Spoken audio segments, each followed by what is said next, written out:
Welcome back to my channel. और आज 1 minute short में जो टॉपिक हम डिस्कस करने वाले हैं वो है law of demand. Law of demand exam point of view से बहुत ही इंपॉर्टेंट टॉपिक है और अगर आप चाहते हैं कि मैं इस टॉपिक को और अच्छे से ग्राफ्स और टेबल्स के थ्रू एक्सप्लेन करूं तो प्लीज मुझे कमेंट कीजिए, वीडियो को लाइक कीजिए और चैनल को सब्सक्राइब कीजिए। चलिए शुरू करते हैं। लॉ ऑफ डिमांड समझने से पहले हम डिमांड रिवाइज कर लेते हैं। मैंने पहले भी बताया है कि डिमांड क्या होती है। डिमांड समझने के लिए हमें इन 3 टॉपिक्स, इन 3 पॉइंट्स के बारे में पता होना चाहिए। डिमांड क्या कहती है? एक पर्टिकुलर कमोडिटी की quantity at a particular price at a particular time. जब कोई एक व्यक्ति चाहता है, विलिंगली एक क्वांटिटी, कमोडिटी की क्वांटिटी परचेज करना चाहता है at a particular price at a particular place और टाइम, उसको हम डिमांड कहते हैं।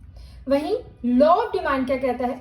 लॉ ऑफ डिमांड एक इनवर्स यानी उल्टा रिलेशनशिप है किसके बीच में? प्राइस और क्वांटिटी डिमांडेड के बीच में। लॉ ऑफ डिमांड इनवर्स उल्टा रिलेशनशिप है किसके बीच में? प्राइस और क्वांटिटी डिमांड के बीच में। ये क्या कहता है? ये कहता है कि अगर किसी कमोडिटी के प्राइस बढ़ेंगे तो उसकी डिमांड घटेगी, यानी ये उल्टा रिलेशनशिप हो गया, एक बढ़ रहा है एक घट रहा है। वहीं इसका उल्टा देखें तो अगर प्राइस किसी कमोडिटी का कम हो रहा है तो उसकी डिमांड बढ़ रही है। जब प्राइस बढ़ेगा डिमांड घटेगी, प्राइस घटेगा डिमांड बढ़ेगी। फॉर एग्जाम्पल वीट के अगर आज मार्केट में प्राइस बढ़ने लगे तो उसकी डिमांड कम हो जाएगी।